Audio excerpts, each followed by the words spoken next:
Hello everyone, I'm Matt Armstrong of The Pen Habit. I am glad to have you back for another review video. In today's pen review, we're going to be taking a look at a flagship pen, and it is probably one of the top 2, maybe 3 most visible, recognizable flagship pens in the world. I speak, of course, of the well-known Pelikan M1000.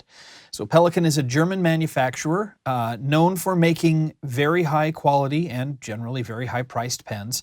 This is kind of their top of the line production model. Now they have special limited edition models that cost more, but if you're looking at their regular production line models, this is pretty much it.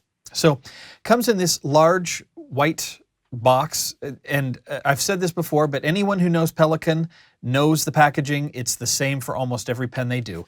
The sleeve, cardboard sleeve comes off, and you get this kind of box with the silvery tan color and a brown base. The top slides off, and inside you get this white faux leather envelope with the brown plastic seal that's supposed to look kind of like a wax seal. Take that off, open up the envelope, and inside you have the pen. Now when the pen comes, initially it is wrapped in plastic and has a little thing on the clip indicating what kind of pen it is. So packaging is nothing spectacular, but you're not paying for the packaging, you're paying for the pen, at least hopefully. So here is the pen. Now, I mentioned that the Pelikan M1000 is a flagship pen.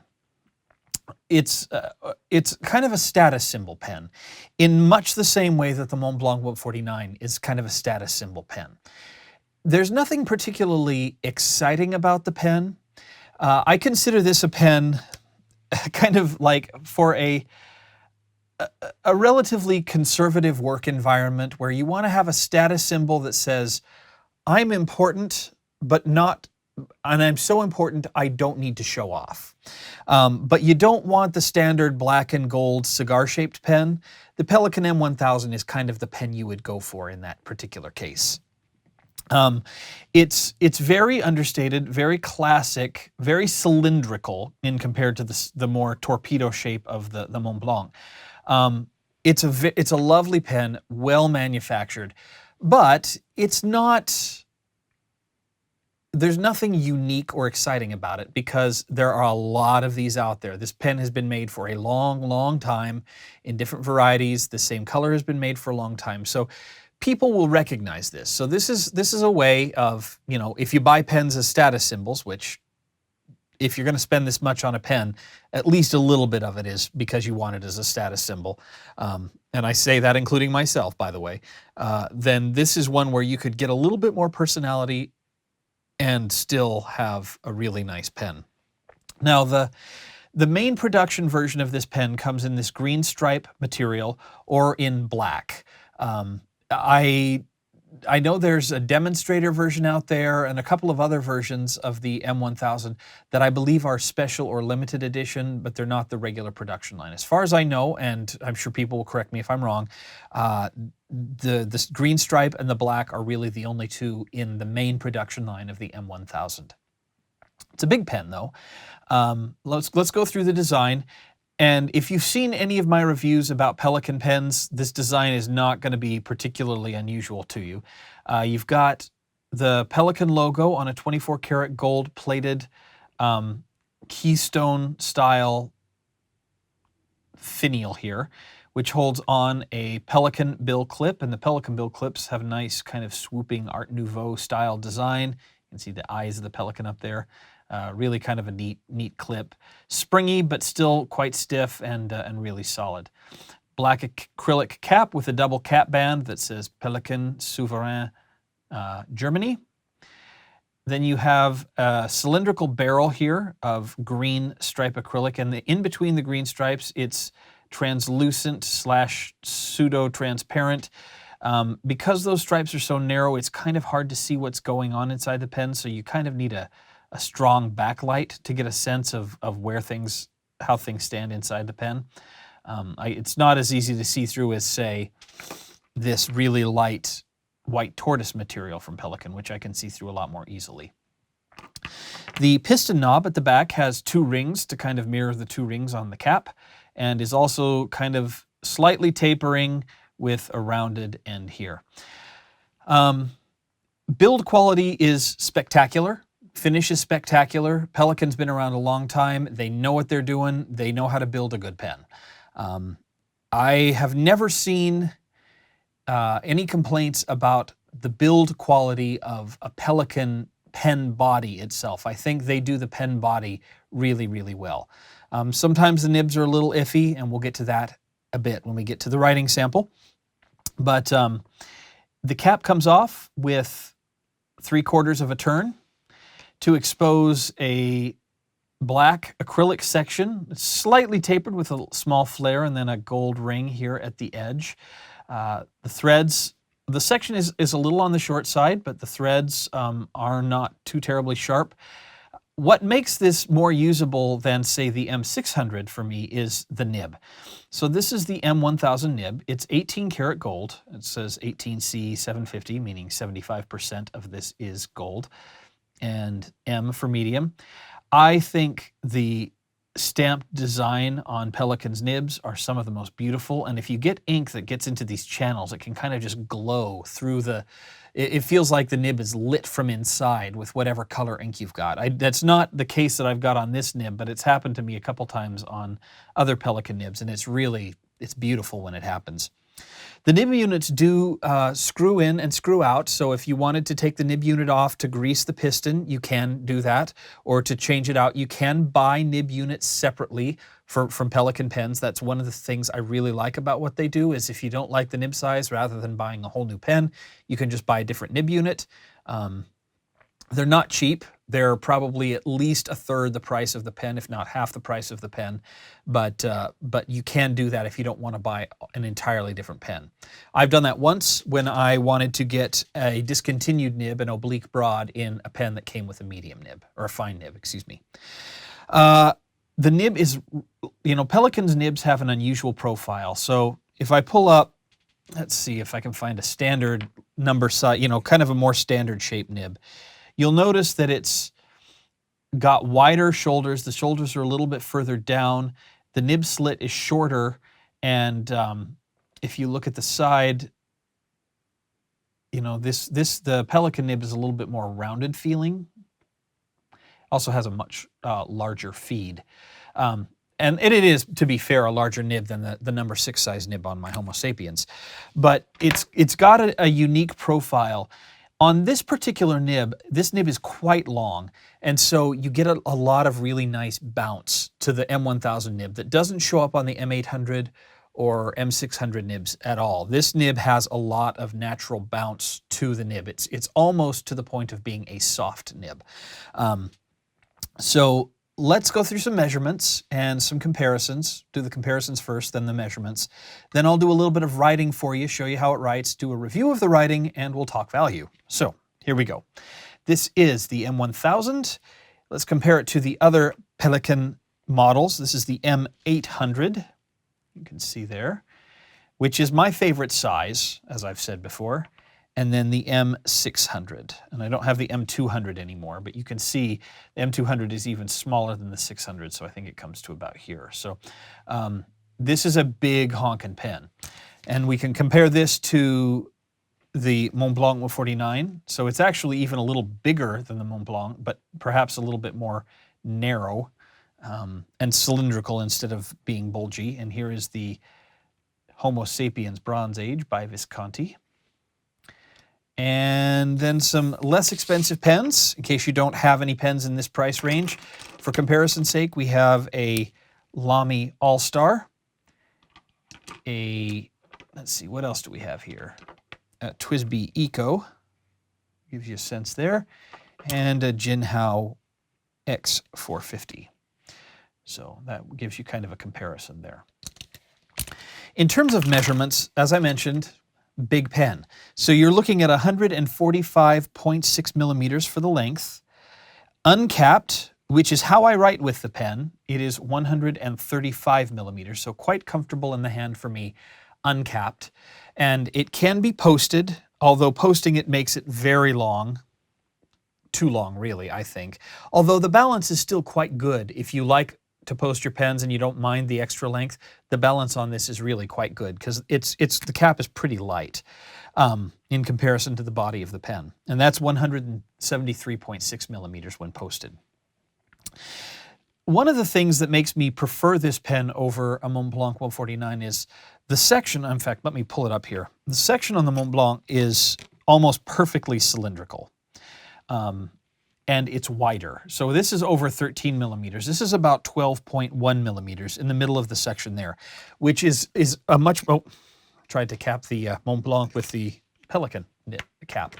The 12 millimeters in this section here is really a nice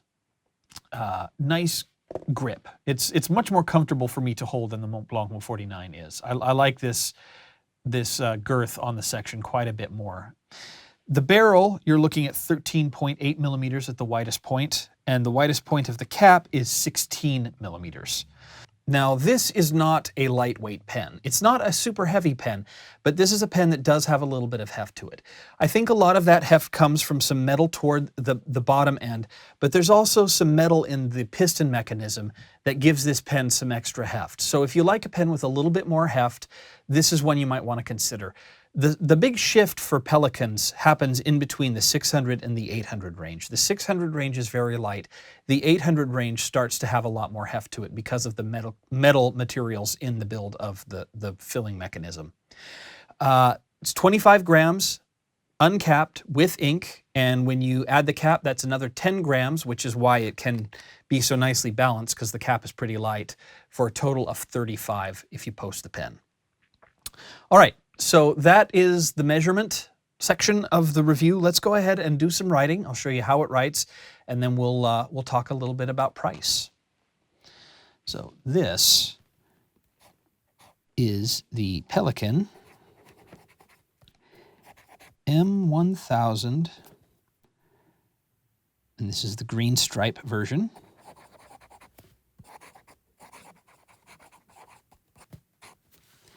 The nib is an 18 karat or carat gold nib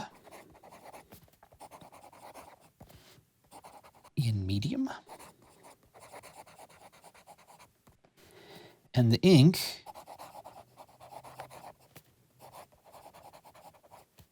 is Mont Blanc Blue Hour, a limited edition blue-black ink that came out in 2015, I believe. Okay, we'll come back to that in just a moment. All right, here's your quote.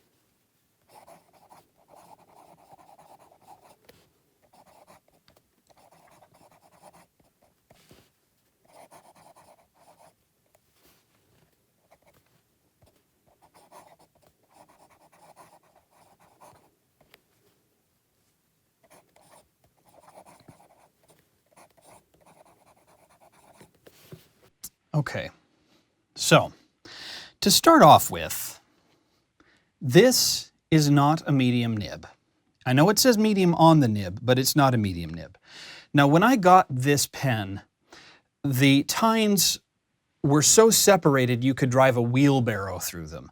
This pen just poured ink onto the paper. It wrote like a double or maybe even a triple broad. Part of that was because the ink flow was ridiculous. The other part of it is the tines were spread so far apart. And then compounded upon that, in general, Pelikan doesn't do a great job with consistency of nib width. That's been my experience anyway. Sometimes a broad is narrower than a medium. Mediums vary drastically between different pens, between different models. They don't seem to care about or have a standard for what medium means. So it's really hard to say, to guess what you're going to get when you order any one particular nib from Pelikan, because they don't seem to have a lot of consistency. The nib on this M1000 says it's a medium, but it was ground to be a broad. It was adjusted to be a double broad or even a triple broad. This was not a medium nib when it came to me. Understanding, of course, that Pelikan in general, their nibs tend to be at least 1 gauge higher than most of the other, European nib manufacturers. For some reason, what Pelikan considers medium is what most European manufacturers consider a broad, and what Japanese would consider like a triple broad.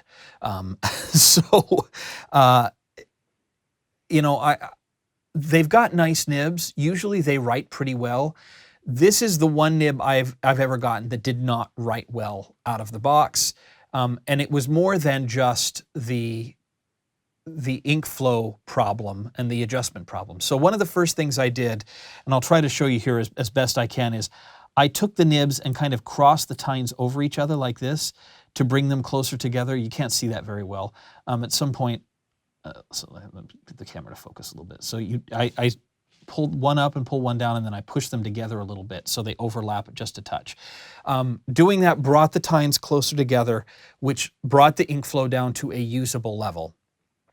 If you're going to do that, be very, very careful with it, especially on 18 karat gold, because you can overdo it, and if you overdo it, there's no going back.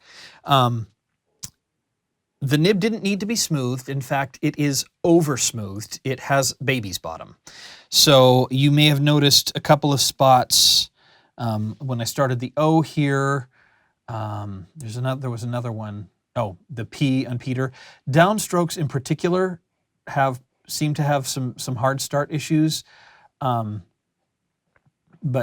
that's there you go. And it's particularly sensitive to the angle of the nib. So if I don't have the nib directly onto the paper, it won't work at all.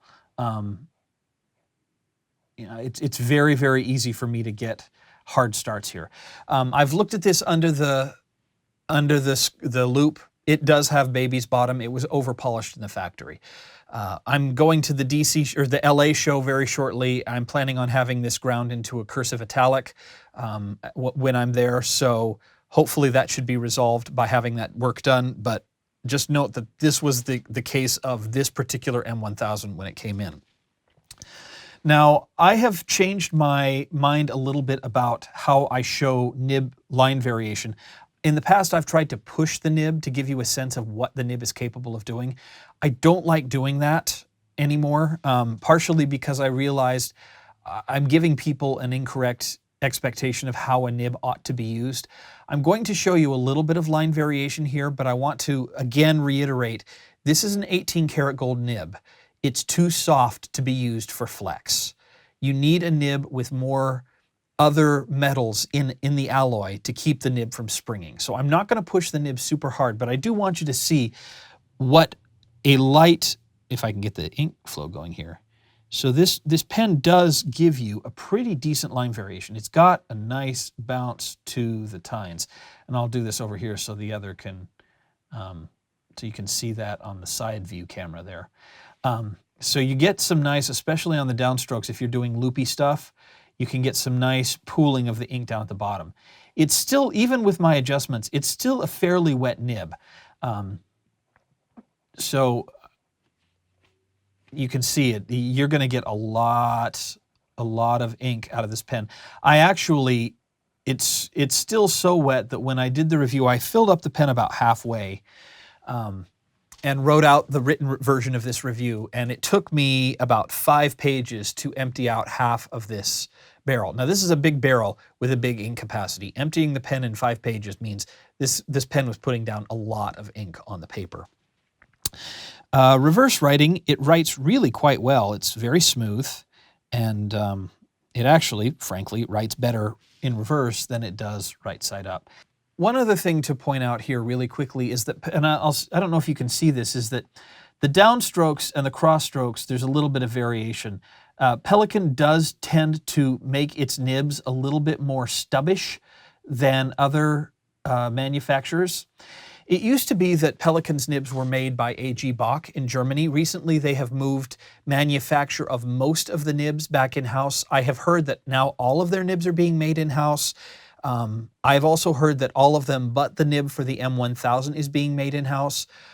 I'm not up to speed on who's making what where, except that this nib was not in great shape when it came to me. And for a pen that costs as much as this pen costs, that's really kind of inexcusable.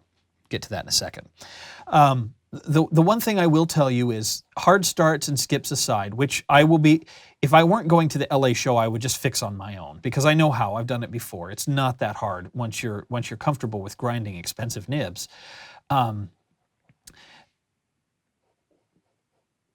No ink starvation at all, no problems with the feed being unable to keep up. It just doesn't write itself dry. The body of this pen is ridiculously solid. It's comfortable in the hand. It's a nice weight. The ink flow, now that it's been resolved a little bit, is good. It's just the grind and polish on this nib that was done very quickly and very sloppily. Now, let's talk price. So this pen in the US lists for about $900, let me make sure I get the right, $975. If you pay that much money for this pen in the US, you are paying way, way, way, way, way too much. Nibs.com, which is the online retail site owned by John Modishaw, is their list price for this pen is $780. Now, I bought this pen gray market through massdrop.com a while back, which is one of the reasons why I can't send it back to have it adjusted, because that's one of the downsides with a group buy site like that. They get a special deal, and part of that deal is if anyone wants work done on their pen, they're going to have to send it back to the factory and probably pay to have the work done.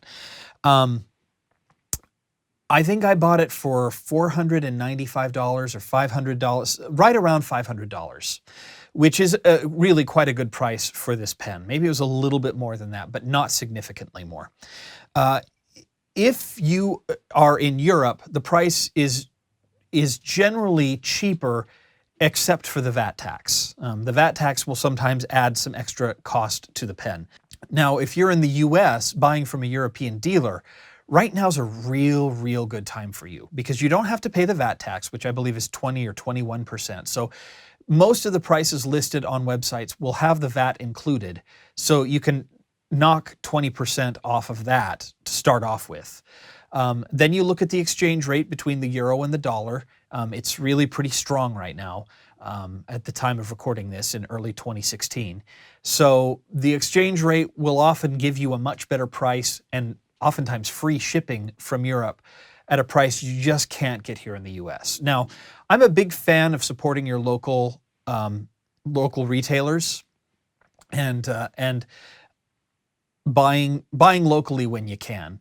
But the price on this pen, especially with the nib problems I had, brings me to a little bit of a value proposition issue that I'm not sure I could justify spending $800, $900, $1,000 for this pen. If this pen had come and it was a superb writer out of the box, I could maybe see it. For me, though, this design is just so, to put it as generously as I can, classic. It's beautiful, but a little bit boring, perhaps. You know, especially when you look at something like the really cool materials of a Homo sapiens Bronze Age, or the gorgeous materials and workmanship of a classic pen's LB5, or even from Pelikan, the really neat materials on the brown tortoise version of the pen. The green stripe is beautiful, it's classic, it's understated, it's just not terribly exciting. So that's one thing that you may want to keep in mind when you're looking at the price. If you can find it for $500, $600, I would recommend it, even with the nib problems. Because if you get a problematic nib, you know, if you buy it from someone who will tune the nib for you before you get it, you're golden. Even if you have to pay a little extra, it's worth it to do that. But even at $500, $600, sending this pen off to Dan Smith of Nib Smiths, of nibsmith.com or Mike Masayama of mikeatwork.com or Pendleton Brown or any of the other nibmeisters out there, you know, you're going to pay 25, 30, 40 bucks to get it tuned and get exactly what you want. I still consider that a pretty good value. Now, compared to the Pelikan M800, which is my favorite size of the Pelikans, I'm going to pick the 800 over the 1000 pretty much every time. I love the softness of the nib on the 1000. I wish that the nib on the 800 was a little bit softer, but I've never had the problems with an 800 nib that I had with the nib on my 1000. It is also just a touch too big. I like a big pen a lot, but this one feels just a touch too big for me. And I ordered a nib because a medium nib because my handwriting style likes a medium. The size of handwriting, I use a 7mm guide on my lined paper at work and in my journals. This nib is just way too broad for me to write with it in those situations. And you can see it here. I mean, even, you know, the E is closed up, the S is closed up, the E is closed up there, the S is closed up, the E is closed up. It's too broad for what I ordered. Now, if I had ordered a broad, I'd be thrilled with this, but that's not what I ordered. I ordered a medium, and this was a double broad. So it's a beautiful pen. It's a nice pen. It's very, very well made. The nib has some problems, and it's expensive. So take all of that in mind when you're deciding whether or not the M1000 is right for you. For me, I personally would recommend trying the M800 before you try the M1000, because unless you really need that extra size or really want that extra size, I think you're going to get a better overall experience from the M800 than you will from the M1000. All right, well, that should do it for this review on the Pen Habit. As always, thank you so much for watching and for all of your support. If you have questions or comments, you can leave them on the video on YouTube or on penhabit.com in the comments section at the bottom of the page. You can email me, penhabit@gmail.com, and I look forward to seeing you here next time on the Pen Habit. Thanks so much for watching. Bye.